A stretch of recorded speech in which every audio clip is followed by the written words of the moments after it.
灵狐渡劫失败，从9天坠落，砸进了青石镇外的枯井里。它原本洁白如雪，流转着月华的皮毛被天雷劈得焦黑一片，9条蓬松美丽的尾巴断了3条，鲜血从伤口咕咕涌出，将井底的枯叶染成了淡金色。那双曾经睥睨众生的琥珀色眼眸，此刻只剩下将死的灰暗。镇上的赵寡妇是第一个发现他的。那天清晨，赵寡妇去镇外采野菜，路过枯井时，听见里面传来微弱的哀鸣。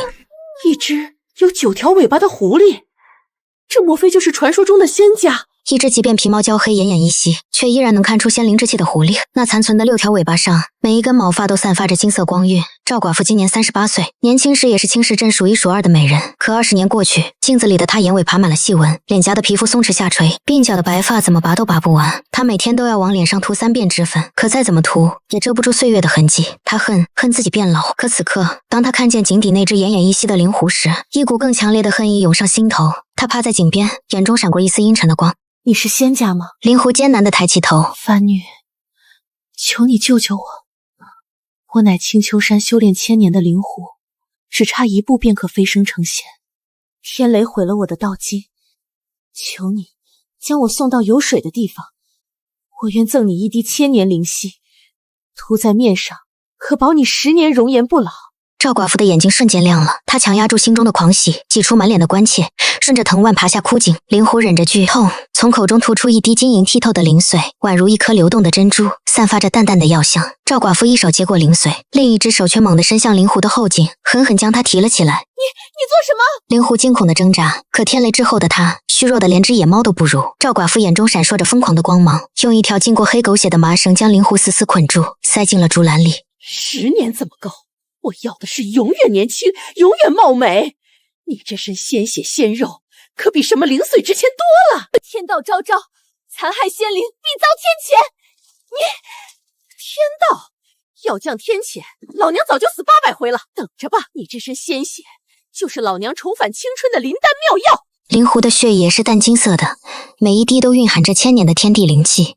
赵寡妇当天夜里就在自己院子的地窖里搭了一个铁笼，将灵狐锁了进去。她翻出家里一把生了锈的剪刀，毫不留情地扎进灵狐后腿还算完好的皮肉里，金色的血液涌出，滴进她提前备好的铜盆里。灵狐发出一声凄厉的惨叫，小小的身躯剧烈颤抖。可铁笼太窄，她连躲都无处可躲。赵寡妇对她的惨叫充耳不闻，只是死死盯着铜盆里的金色血液，眼中满是贪婪。等接了半盆精血，赵寡妇迫不及待地脱掉衣裳，将血液混进洗澡水里。当她的身体进入水中的那一刻，奇迹发生了。她亲眼看着自己手臂上松弛的皮肤一点点收紧，手腕上这些年操劳留下的老茧一片片脱落，露出底下白嫩如婴儿般的新皮。她颤抖着摸了摸自己的脸，眼角那些怎么都遮不住的鱼尾纹竟然全部消失了。她的嘴唇重新变得饱满红润，头发也从枯黄变得乌黑油亮。她从浴桶里站起来，走到铜镜前，看到了镜子里那张脸。不，那不是她，那是20年前的她。不，比20年前还要美上10倍，皮肤白嫩如剥了壳的鸡蛋，眉眼之间还多了一股若有若无的仙灵之气。她这辈子从没见过这么美的一张脸。寡妇对着镜子笑了，笑着笑着，眼泪就流了下来。20年了，20年了，我终于又年轻了。从那天起，赵寡妇再也没有迈出过家门一步。她每天都要去地窖，用那把生了锈的剪刀扎进灵狐的身体，取她的血来沐浴。灵狐的挣扎越来越无力，哀鸣越来越微弱。原本残存的6条尾巴在一次次放血中又断了2条，只剩4条稀稀落落地垂在身后。而赵寡妇的容貌却一天比一天出落得惊心动魄。消息终于传了出去。1个月后，当赵寡妇戴着面纱出门采买时，一阵风吹落了她的面纱。她那张美得不似凡人的脸暴露在阳光下的那一刻，整条街都安静了。当天夜里，青石镇赵家出了个天仙美人的消息就传遍了方圆100里。3天后，一辆锦缎作棚的马车驶进了青石镇，停在了赵家门前。无人知晓那马车上坐着的是当朝五皇子微服出巡的萧景恒。萧景恒隔着车窗看见那女子背对着夕阳站在井边打水，微微弯下腰，发丝在晚风中轻轻飘动，似是察觉到有人窥视。那女子回过头来，露出半张侧脸，眼波流转间天地失色。萧景恒呆坐了整整1盏茶的功夫才回过神来。他掀开车帘，大步走进赵家院子。敢问姑娘芳名？赵寡妇抬起头，看见面前是个锦衣华服的年轻男子，眉目俊朗，腰佩龙纹玉佩。她的心猛地跳了一下。奴家姓赵。赵姑娘，你愿意嫁给我吗？赵寡妇终于找到了梦寐以求的一切，皇子妃的身份，锦衣玉食的生活，下人们毕恭毕敬的眼神，迎亲的日子定在了下月初8，整座青石镇都被红绸装点得喜气洋洋。可就在迎亲前一夜，赵寡妇最后一次走进了地窖，看着铁笼里那只已经看不出原样的灵狐，1个多月的不断放血取髓，灵狐原本那身洁白如雪的皮毛已经完全失去了光泽，4条尾巴断了3条，只剩1条孤零零的拖在身后。它的后背上布满了深深浅浅的窟窿，有些已经化脓了，散发着淡淡的腥臭味。灵狐已经连抬头的力气都没有了，只是睁开那双浑浊的琥珀色眼睛，虚弱地看着面前的女人。赵寡妇还是那么美，美得耀眼，美得惊人，可她看着灵狐的眼神却冷漠得像在看一堆垃圾。你已经没用了，皇子府不需要你这种肮脏的畜生。我明天就要出嫁了，你也该消失了。他拎起铁笼，趁着夜色走到镇外那条干涸多年的月牙河边，将灵狐连同笼子一起丢进了河床上的烂泥坑里。自生自灭吧。灵狐躺在冰冷的烂泥中，冰凉的雨点打在伤口上，疼得他几乎昏死过去。他想爬起来，可四肢已经完全没了力气。要死了吗？他望着漆黑的夜空，心想修炼1000年，只差1步就能成仙，到头来却要死在这个肮脏的泥坑里。就在这时，一道单薄的身影出现在雨幕中。那个女孩叫沈渊，今年刚满17岁，是镇上沈木匠的女儿。她家住在镇子最边上，离月牙河不远。这夜她伺候完生病的母亲睡下，起身倒水时，听见河滩那边传来一阵微弱的叫声。沈渊胆子很小，从小连杀鸡都不曾见，可那叫声实在太凄厉了，凄厉的让他心里一阵发紧。他犹豫了一下，终究还是提着一盏油灯，顺着声音找到了河滩。油灯凑近，他看清了那只灵狐的模样，破烂的皮毛，溃烂的伤口，断掉的尾巴，还有那双眼睛，那双琥珀色的眼睛，像2盏快要熄灭的灯。好可怜。沈渊的眼睛一下子红了，他小心翼翼地解开锈迹斑斑的铁笼，脱下自己的外衫，将灵狐裹住，抱在怀里跑回。那一夜，沈渊把自己攒了大半年准备给娘买药的碎银子全部拿了出来，去镇上药铺敲了半夜的门，买了最好的金疮药。他搬出家里的炭火盆，烧了热水，用干净的棉布一点点擦干净灵狐身上的血污和烂泥。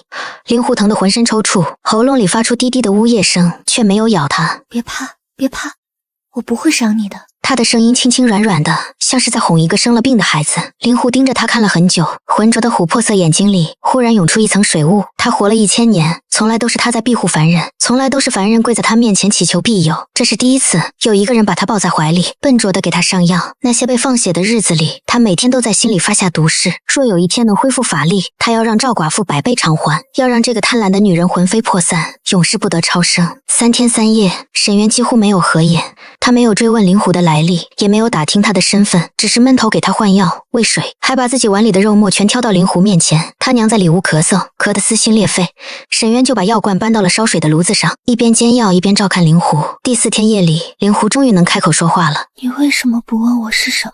他的声音虚弱，却恢复了原本的清冷温柔。沈渊吓了一跳，针扎到了手指，疼得倒吸一口凉气，但他很快就镇定下来，腼腆地笑了笑。你自然是仙家，一看就知道，可我问不出口，怕你觉得我想讨什么好处。灵狐沉默了很久。你叫什么名字？他问沈渊。沈渊。灵狐轻轻念了一遍这2个字，语气里带着一丝说不清的温柔。你就不怕我是妖怪，会害你吗？我娘说眼神干净的东西就不是妖怪。沈渊认真地看着灵狐的眼睛，你的眼睛很干净，比镇上好些人的眼睛都干净。灵狐眼中那层浑浊的水雾终于凝成一颗泪珠滚落下来。沈渊，我可以恢复法力，但我需要一样东西。什么东西？你心口的一滴血。灵狐的声音几近颤抖，他不忍心对面前的恩人提这样的要求。至善之人的心头血。沈渊愣住了，手上的针线落了地，他低头看了看自己的胸口，又抬头看了看面前伤痕累累的灵狐，然后他做了一个灵狐意料不到的动作，他伸手拔下了头上的铜簪，用袖子擦了擦簪尖，深吸一口气，对准了自己的心口。你，灵狐震惊地看着他，这么多人对我千刀万剐，我恢复不来，我也不忍你一个无辜的人为我流血。沈渊说，我从小没读过什么书，但我娘说救人就救到底，你放心，我不怕疼。说完，他闭上眼睛，将铜簪用力刺进了自己的心口，一滴殷红的、滚烫的、饱含至善之心跳动的热血从他的胸口渗出，顺着铜簪滴落，正好落在灵狐的额间。那滴血像是一颗小小的太阳，落进灵狐眉心的那一刻，猛然爆发出一道璀璨的暗金色光芒，光芒冲破了沈家茅屋的屋顶，直刺天际，将方圆百里的夜空照得如同白昼。沈渊感觉有一股极其温柔的力量将自己轻轻推到一边，他捂住心口的伤口，仰起头，呆呆地看见那只瘦小破烂的灵狐在金光的包裹中以一种肉眼可见的速度变大、舒展，4条残存的尾巴在金光中快速生长，断掉的3条尾巴重新破体而出，最终化作9条巨大的尾巴，每条都光滑流转，浮现出整个夜空的璀璨星河。它背上那些触目惊心的窟窿瞬间愈合，皮毛从焦黑变得洁白如雪，每根毛发上都流转着如水的月花。他缓缓睁开那双琥珀色的眼睛，眼中已不再是濒死的浑浊，而是2个金色的漩涡，像是有整片星河在其中缓缓旋转。九尾灵狐千年道行，此刻法相全开。他低下头，用额头轻轻蹭了蹭沈渊的脸颊。池儿，该说谢的是我。他的声音如同9天之上的仙月，清冷而慈悲。我修行千年，欲渡天劫飞升，天道虽严，却也留了一线生机。那生机便是世间的至善。你那一滴心头血，破了天道的死局，助我重修真身。他张口吐出一样东西，一颗拇指肚大小、光滑内敛的珠子，递到沈渊面前。此乃千年道行凝成的本命灵珠，今日赠予你，将其戴在身上，可保容颜常驻，百邪不侵。切记，善因必有善果，天道的账从不会算错。说完，九尾灵狐抬头望向青石镇的中心，那双星河般的金色眼眸微微一眯，流露出一丝冰冷的嘲弄。天道的账，现在就去算。青石镇正中赵家大宅，灯火通明，明天就是迎亲的日子。赵寡妇在镜前最后一次端详自己的容颜，她笑了，笑得志得意满。可就在这时，她忽然觉得脸颊有些发痒，伸手挠了挠，指尖碰到了一片粗糙的皮肤。她愣了一下，猛地凑近铜镜，镜子里，她左边颧骨上那层吹弹可破的肌肤，正在以肉眼可见的速度翻卷，起皱发黄。不！他惊恐地捂住脸，可那道衰老的痕，既像是一条毒蛇。他眼睁睁看着自己嘴角饱满的红唇开始干瘪，唇色从嫣红褪成灰白，眼角那些消失的鱼尾纹重新浮现。他光洁的额头上，皱纹一条接一条地爬了出来，纵横交错。最可怕的是他的头发，从发根开始，成片成片的变白。赵寡妇尖叫着，铜镜砸在地上，摔成了碎片。可每一块碎片里都印着他那张正在急剧衰老的脸。他在碎片中看到了自己35岁的样子，然后是40岁，然后是50岁。原本紧致光滑的皮肤以肉眼可见的速度塌陷、起皱、生斑。他的脊背弯了下去，手指关节变得粗大扭曲。1个月来，他从灵狐身上掠夺的每一滴血，此刻都在加倍地从他身上拨走。他欠下的不是一条命，是整整1个月的生不如死的折磨。门被推开的那一刻，迎亲的人马已经进了院子。萧景恒穿着一身大红锦袍，手中捧着凤冠霞躯，正满脸笑意的大步走来。赵寡妇猛地转过身去，背对着推开房门的萧景恒，他一手死死攥着红盖头挡在面前。赵姑娘。萧景恒脚步一顿，眼中闪过一丝疑惑。别进来！赵寡妇的声音发颤。殿下，按我们青石镇的规矩，新婚前夜女子要提前盖上红盖头，不能叫夫君瞧见脸的，不然就不吉利了。萧景恒怔了怔，随即笑了起来。还有这样的规矩？你们青石镇的习俗倒是别致。他往前走了2步，赵寡妇浑身一僵，往墙角缩了缩。萧景恒停下脚步，温声说道：好，我不看，明日成亲，我们有的是时间相看。赵姑娘，我萧景恒能遇见你，是上天赐给我的福分。这些年王府里美人无数，可没有一个能让我只看一眼就乱了心神。你放心，我娶你，不是只贪你一张脸。赵寡妇躲在盖头后面，听到这话心里五味杂陈。她嫁了半辈子人，从没听过这样动听的话。若是20年前，不，若是3天前，她一定会感动得泪流满面。可此刻，她只感觉到脸上那片衰老的皮肤正在一寸寸往下塌。她死死咬着嘴唇，不敢发出任何声音。殿下，奴家知道了。她的声音从盖头底下闷闷地传出来。明日一定给您一个惊喜。萧景恒笑了笑，将凤冠霞躯放在桌上，轻声道：早点休息。门关上，脚步声渐渐远去。赵寡妇等了一盏茶的功夫，才颤抖着放下盖头，踉跄着扑到铜镜前。那面被她砸碎的铜镜，她又用浆糊一片片沾了回去。镜中的脸比她更老了，左半边脸的皮肤已经完全失去了水分，像干裂的河床一样翻卷起来，露出底下暗红色的肉。右半边脸也好不到哪里去，一道深深的沟壑从鼻翼一直延伸到下巴，像是被人用刀划开的。她捂着脸，发出一声压抑到极致的嘶嚎：不可能！我洗了那么多血，怎么会这样？她猛地想起一件事，她没有灵狐血了。她把灵狐丢进了烂泥塘，没有血，她那张偷来的脸就会一点点烂掉，烂回原来的样子，甚至比原来更老、更丑、更恶心。那个畜生一定还活着。她疯了一样翻箱倒柜，只要找到他，再取点血。可她的手忽然停住了。她想起自己把灵狐丢进了月牙河，想起那3天3夜的暴雨，就算灵狐没死，她又怎么找得到？她瘫坐在地上，浑身的力气像被抽干了一样。过了很久，她慢慢爬起来，走到梳妆台前，拿起一盒脂粉，盖得住，一定盖得住。她往自己脸上足足涂了7层粉，每一层都用尽了力气摁进皮肤里，像是在往一堵漏风的墙上糊泥巴。粉太厚了，厚得她一笑就裂开，露出底下的皱纹和黄斑。她他就再加一层，再加一层，直到整张脸白得像纸糊的面具。天亮了，迎亲的唢呐声响彻青石镇。萧景恒骑着高头大马，身后跟着八抬大轿，一路红绸铺地，金粉洒街。赵寡妇坐在镜前，最后一遍审视自己的脸。7层粉底下，那张50岁的布满沟壑的脸勉强被遮盖住了。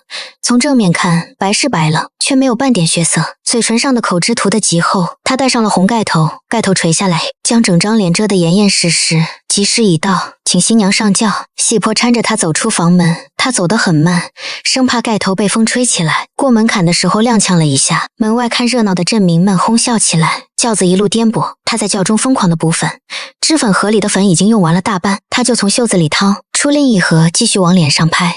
拜堂的时候，她微微低着头，红盖头遮住了所有人的视线。萧景恒牵起她的手，感觉到她的手心全是冷汗。紧张？他低声问，他点了点头，没有说话。他不敢开口，怕嘴边的脂粉崩落。送入洞房，新房内龙凤花烛摇曳，赵寡妇坐在床沿，心跳快得像擂鼓。门开了，萧景恒的脚步带着几分酒气走到他面前。赵姑娘，他的声音带着笑，现在可以揭盖头了吗？我等这一天等了整整1个月。赵寡妇的喉咙发不出任何声音，她的手死死攥着床单，指甲嵌进肉里。萧景恒伸出手，缓缓掀起了那方红盖头，烛光映照下，一张惨白的、僵硬的脸出现在他面前。那张脸上涂了厚的像面具一样的脂粉，可脂粉底下一道道深深的皱纹正像蚯蚓一样拱出来，颧骨上的粉块崩落了一块，露出底下灰黄色的老皮，嘴唇上的口脂蹭到了牙齿上，像刚刚喝完血。萧景恒手里的红盖头飘然落地，他整个人僵在原地，瞳孔剧烈收缩，脸上的笑容凝固成了惊骇。他猛地后退3步，撞翻了身后的烛台，龙凤花烛砸在地上，火焰舔上了红毯。你是到底是谁？萧景恒脸上的血色瞬间褪尽，手指颤抖地指着床上的那个女人。赵寡妇的脸终于彻底崩了，那些厚涂的脂粉像干裂的墙皮，一片一片往下掉，每掉一块就露出一片衰老的松弛的布满老年斑的皮肤。殿下，是我啊！他扑上去想抓住他的衣角，萧景恒一把甩开他，像甩开一条毒蛇。他的脸上写满了恶心和愤怒，那温润如玉的皇子形象在这一刻荡然无存。你这个骗子！他的声音在整座宅子里炸开。你到底是谁？你把赵姑娘弄到哪里去了？殿下，我就是赵姑娘啊，我只是变老了。殿下，您说过不只看脸的，您说过。我说的不是这张脸，我要的是一个倾国倾城的佳人，不是你这种老妖婆。来人！来人！门被踢开，侍卫们蜂拥而入。赵寡妇瘫坐在地上，忽然放声大笑，那笑声凄厉刺耳，像是破锣被人在石头上砸烂。说得好听，说得好听啊！什么不只看脸？你们男人，天下的男人不都是看这张皮吗？我要是还是20岁的模样，殿下您会娶我吗？您不会，因为我是寡妇，我是贱民。您看上的不是我，是我这张偷来的脸。萧景恒脸色铁青，把这个妖妇给我拖下去，杖毙！立刻杖毙！侍卫们上前拖他，赵寡妇拼命挣扎，枯槁的手指在青石板上划出一道道白痕。你们不能杀我，我是皇子妃，我是……他的话没有说完，因为就在这时，夜空之上响起一道清冷的女声：区区凡人也敢以凡铁伤无先驱，以贪欲断无道基。你以无血换青春，那便用你的骨血偿还。所有人都抬头望去，只见9天之上，一只巨大的9尾白狐踏着星光缓缓落下，9条巨大的尾巴遮蔽了半边天空，每一根毛发都流转着如水的月华。萧景恒整个人都懵了，他认出了这只法相，这是青丘山的仙灵，是民间千年流传的9尾灵狐。他扑通一声跪在地上，磕头如捣蒜。仙家饶命，仙家饶命！本王不知这贱妇竟敢冒犯仙家。本王灵狐连眼皮都没抬一下。你没碰过我，我为何要杀你？他的声音冷淡的像在说一件无关紧要的事。他怎么骗你的，你便怎么处置他，这是人间的规矩，我不插手。他低头看了一眼被青卫死死按在地上的白发老妇。赵寡妇此刻已经老得像70、80岁，皮肤皱得像晒干的橘子皮，浑身的精气仿佛被什么东西抽干了。他再也说不出任何话，浑身抖得像筛糠，眼睛死死盯着地面，连抬头看灵狐一眼的勇气都没有。他的牙齿咯咯作响，嘴里发出含混不清的呜咽。萧景恒跪在地上，恨不得将身后这个女人千刀万剐。他堂堂五皇子，竟然被一个老妇以妖法骗得神魂颠倒。若不是仙灵不计较，此事传回京城，他这辈子都别想抬头做人。来人，传本王令，赵氏贱妇欺君罔上，冒犯仙家，罪无可赦。即日起满门抄斩，不留活口。赵寡妇的惨叫声还没出口，就被亲卫一记掌拐打得昏死过去。灵狐没有再回头看他一眼，他收起法相，化作一道白光，落在沈渊家的院子里。沈渊正坐在门槛上，小心翼翼地给娘喂药。他听见动静，抬起头，看见面前站着一个白衣女子，年轻绝美，眉间一点朱砂，额上生着一对毛茸茸的狐儿，琥珀色的眼睛弯成了2弯月牙。沈渊，他柔声唤道。沈渊手里的药碗差点摔了，他呆呆地看着面前的白衣女子，好半天才结结巴巴地开口：你是那只？是我。灵狐蹲下身来，伸手轻轻拂过沈渊心口的衣裳，那里还留着一个被铜簪刺破的小洞。他的指尖一道金光闪过，沈渊心口的伤疤瞬间消失。你救了仙灵，伤了心脉，我虽然不能给你金山银山，但你心口的这道伤我不能留。还有你娘，她喝过了我灵力浸过的井水，病根已除，只需将养几日便能痊愈。沈渊的眼眶一下子就红了，他丢掉药碗，扑通一声跪在地上，朝着灵狐就要磕头。灵狐一把扶住了他。救命之恩，应该是我谢你。沈渊，你记住，善因种下的那一刻，善果就已经在来的路上了。你的福报才刚刚开始。灵狐没有骗他。3天后，一场春雨过后，一个年轻公子带着仆从路过青石镇。他姓顾，是江南顾家的长孙。顾家世代书画传家，家中藏书万卷，是江南有名的书香门第。他的马车在镇外陷进了泥坑里，仆从们费了9牛2虎之力也没能推出。眼看着天色将晚，顾公子只好独自步行进镇，想找户人家借宿一晚。他敲开的第一扇门就是沈家的门，开门的姑娘大约是17、18岁的年纪，穿着一身洗得发白的粗布衣裳，然后腼腆地笑了笑，像山涧里最清澈的泉水。顾公子在那一瞬间忽然明白了祖父画了一辈子山水，为什么总说最难画的是人的眼神。此后顾公子的马车再也坏过无数次，每次都恰好坏在青石镇外。他每个借口都用了一遍，最后索性不找借口了，直接登门拜访。他带来的见面礼不是什么金银珠宝，而是一箱书、一叠画、一封信。信上写着顾家聘女的诚意。他不在乎沈家穷不穷，不在乎沈渊有没有嫁妆，他只在乎那双清澈的眼睛有没有答应。沈渊出嫁那天，整个青石镇都来送他。他带着凤冠霞瓮坐在花轿里，怀里紧紧抱着一个小布包，布包里没有金银首饰，只有一个拇指肚大小的珠子。珠子通体晶莹，光滑内敛，那是灵狐临走前留给他的本命灵珠。花轿经过镇外那棵老槐树时，一阵微风吹过，槐花纷纷扬扬地落下来，落了沈渊满头满身。风中似乎有一道温柔的女声轻轻地笑了一声。沈渊掀开轿帘往外看，只看见远处的山巅之上，一道白色的影子一闪而过，9条尾巴在阳光下流转着月华般的光芒，然后慢慢消失在云海深处。沈渊合上帘子，将怀里的珠子贴在胸口，低声说了一句：谢谢你。没有人知道他是在对谁说，但山巅上那轮高悬的明月忽然变亮了几分。千年修行，舍了肉身，渡了天劫，成了正果。可灵狐没有急着飞升，他站在山巅俯瞰人间，看着那顶红色的花轿沿着山路缓缓远去，看着轿中那个女孩掀起帘子望着他的方向，看着那颗灵珠在他怀里发出温润的微光，他轻轻叹了口气，嘴角却扬起了一抹笑。是啊，他转过身，踏着漫山遍野的月光，一步一步走向9天之上的天宫。9条尾巴在他身后缓缓摇曳，每一条都流转着比从前更加璀璨的星光。那滴心头血不止破了天道的死局，也在他千年的道心中种下了一颗属于人间的温热的种子。天道昭昭，因果不昧，世间至善所种下的因，终将开出最繁盛的花。赵寡妇被押入大牢的那天傍晚，青石镇下了一场罕见的太阳雨，雨水从西边斜斜地打过来，被夕阳染成了淡金色。镇上的老人说，老天爷在洗地，洗掉脏东西。牢房在镇公所的后面，是一间半截埋在地下的石室，四面石壁上终年渗着水珠，空气里浮着一股朽木和铁锈混合的气味。赵寡妇被推进牢房的时候，额头磕在石阶上，磕出一道寸许长的口子。奇怪的是，那道伤口里渗出来的血不是红色的，是暗黄色的，像放久了的胆汁，浑浊腥臭。看守的狱卒皱起眉头，用袖子捂住鼻子退了出去。铁锁落下，牢门发出沉闷的咣当声。赵寡妇躺在发霉的稻草堆上，神志昏沉。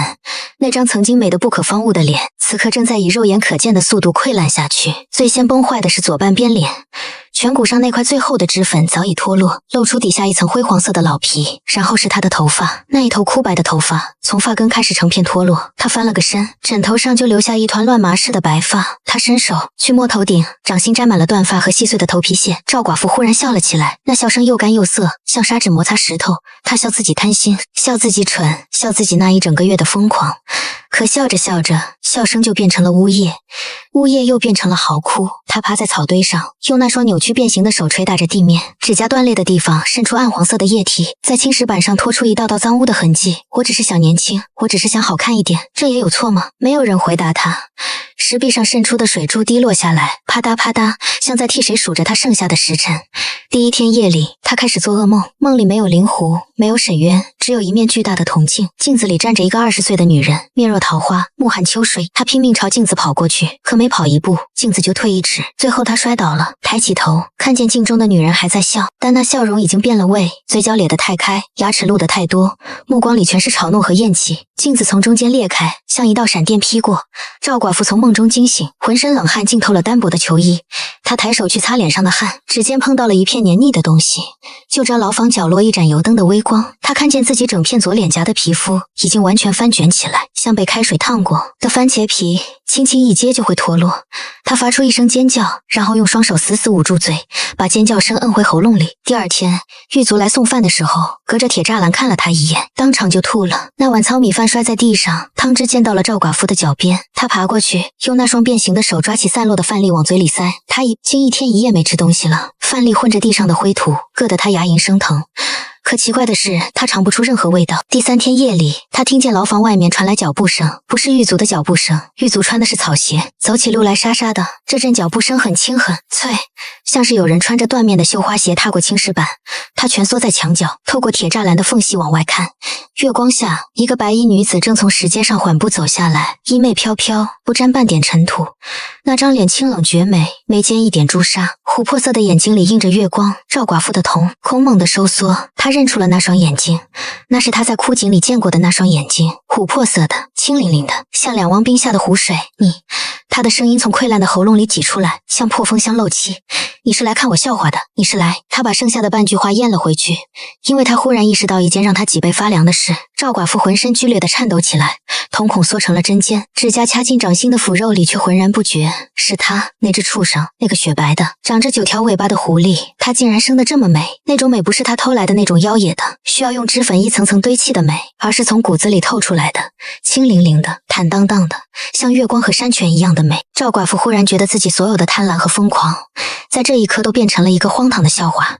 她辛辛苦苦偷了1个月，偷来一张绝世容颜，可那张脸的真正主人就站在她面前，不施粉黛，不染纤尘，比她偷来的那张脸美了不知多少倍，而她连看这张脸的资格都没有。灵狐没有说话，她只是静静地站在那里，隔着铁栅栏望着蜷缩在墙角的老妇，那双琥珀色的眼睛里没有愤怒，没有嘲弄，甚至没有怜悯，只有一种极为平静的，近乎于俯视红尘的距离感。你是来看我笑话的，你满意了？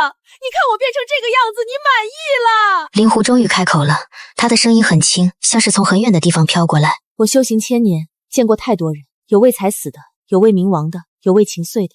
你是我见过的第一个，为了一张脸，把自己活成一滩脓血的人。赵寡妇的身体猛地一僵。我不是来看你笑话的，笑话你的是镜子。我只是来告诉你一件事。什么事？你丢在月牙河里的那把剪刀，生了锈的那把，今天早晨被一个在河边摸鱼的孩子捡到了。他拿回家给他娘看，他娘嫌晦气，扔进了乌塘里。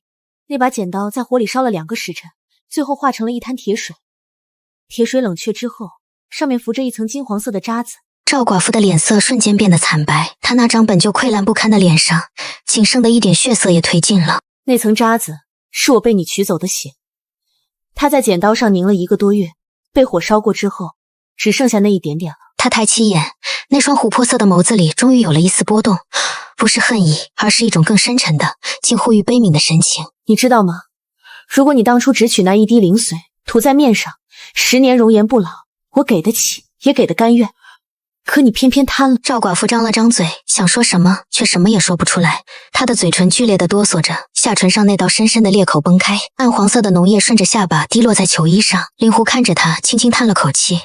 你偷走的那些血，现在都要还了，不是还给我，是还给天道。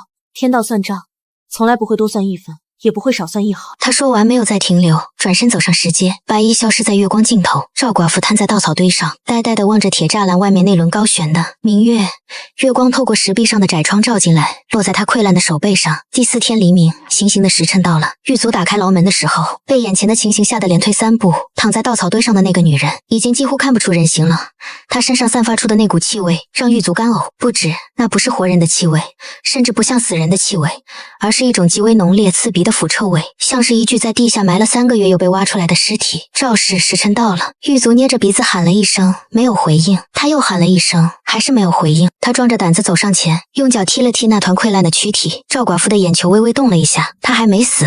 行刑的消息传遍了青石镇，天还没亮透，镇公所前面的空地上就已经挤满了人。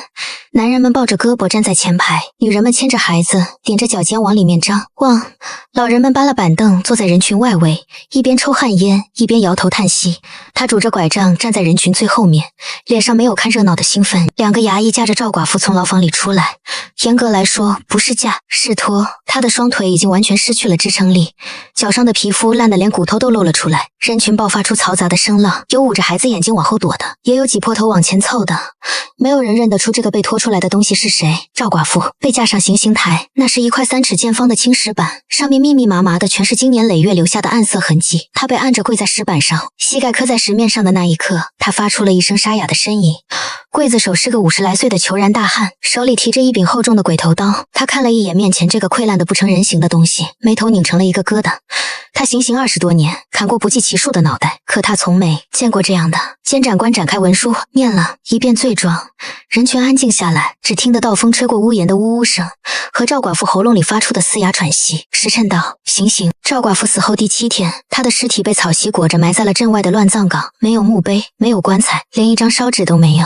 因为镇公所的官差来查抄赵家的时候，发现赵家的宅子里早就空了，不是被人搬空了，而是从里到外都腐朽了。灶台里爬满了蜈蚣，井水变成了漆黑的臭水，连门前的2棵枣树都枯死了，光秃秃的枝桠伸向天空，像2只枯骨的手。没有人愿意碰赵家的任何东西。官差们捂着鼻子在院子里转了一圈，连门都没进就回来了。后来年久失修，慢慢塌成了一片废墟。又过了半个月，天降暴雨，月牙河涨水，冲垮了乱葬岗的一角。赵寡妇那张烂草席被水冲了出来，尸骨散落在泥泞里，被野狗叼走了几根，最终连骨头都没有剩下。消息在3个月后传到了京城，五皇子萧景恒正在书房里练字，他握着笔的手停了很久，直到笔尖的墨滴下来，在宣纸上浸出一个黑疙瘩。他把那张纸揉成一团，扔进了纸篓里。对吗？殿下要去哪里？青石镇。他策马狂奔了3日3夜，在第4天清晨赶到了青石镇口。他在那棵老槐树下勒住了马，望着那些升起的炊烟和晾在院墙上的衣裳，他骑在马上坐了很久，久到马都不耐烦地打着响鼻。然后他调转马头，原路返回了京城。从那以后，五皇子再也不以貌取人了。他府里的侍女全是相貌平平的姑娘，妻妾也都是寻常姿色。有人私下议论他时，不是被那件事吓破了胆，他只是笑了笑，什么也没解释。同年冬天，他主动请旨去西南边陲督办军务，一去就是12年。12年后回京时，他已经从一个风流倜傥的皇子变成了一个鬓角微霜、沉默寡言的中年人。那天在赵家院子里，晚风撩起那个女子的面纱，露出半张侧脸，美得天地失色。那个画面他再也忘不掉，但他也忘不掉掀开红盖头的那一刻，那张脸上涂着7层脂粉、层层崩裂的样子。这2个画面纠缠在一起，让他此后再看见任何一张美丽的脸，心里都会泛起一阵说不清的寒意。他总觉得那美丽底下藏着什么东西。